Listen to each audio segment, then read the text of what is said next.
Hey guys, welcome to Evike Tech Corner. Today I'm going to show you how to safely open and unlock a version 2 gearbox.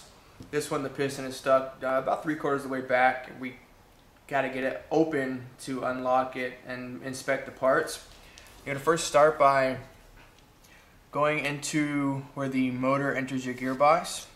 I know it's a little hard to see on camera, but inside you're going to see the anti-reversal latch locking against the gear. What you want to do is reach inside with a scribe. Just get inside of here and grab onto it. Now you're going to see and hear that this is going to slam forward, so make sure nothing is on either side that's going to catch or pinch you. Just pull that back. It's going to unlock the gears. Now essentially, as nothing's broken, your gearbox might be okay. We're going to crack it open and make sure that, say, the piston or the gears weren't damaged when this seized up. I'm going to start by removing all the screws along the outside.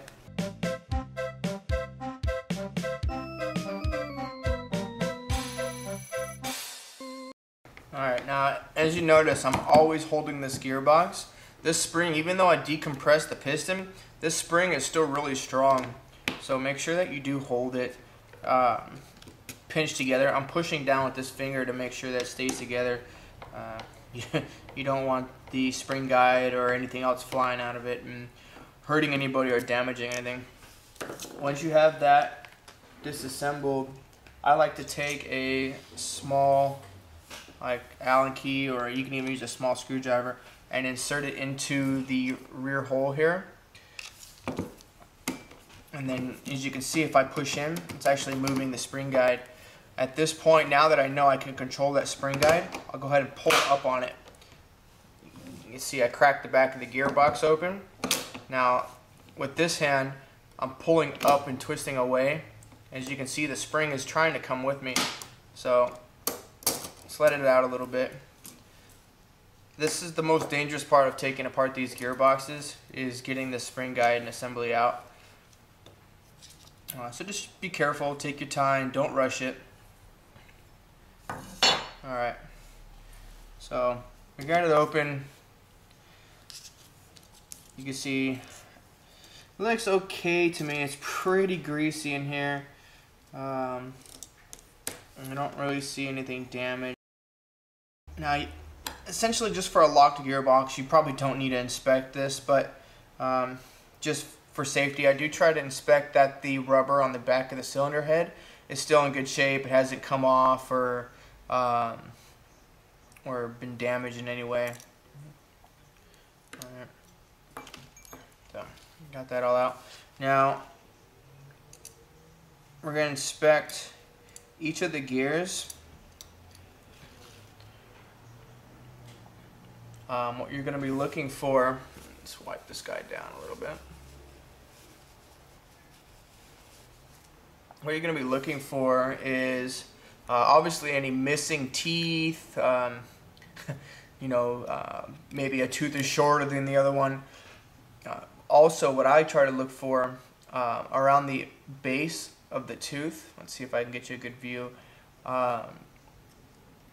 you might see hairline cracks sometimes, and if you overlook that and you go through all the trouble reinstalling your gearbox, the very first time you pull the trigger, it's just going to shear that tooth off. So just real quick, give it a good once over, set it to the side. Okay, so my gears and everything look okay, but we found why the gearbox locked up. So here is why this gearbox locked up. And this shows the importance of taking it apart. Don't just unlock it. The anti-reversal latch on this one actually snapped in half. So this gearbox, obviously, it needs to have the entire anti-reversal latch replaced. It's always better to be safe than sorry. And we'll go ahead and get that replaced for this customer and get them on their way. Now, What I won't be able to do on screen, just because we don't have the facility to do it, but I'm going to take this shell, both halves here, and I'm going to remove the wiring harness and the bushings and everything. I'm going to degrease it and get all of this stuff out of here for the customer, and then we'll re-grease it. So that part of the video is going to be cut. So once we come back here, I will have a nice clean gearbox and a new anti-reversal latch that is in one piece. Alright guys, see you in a little bit.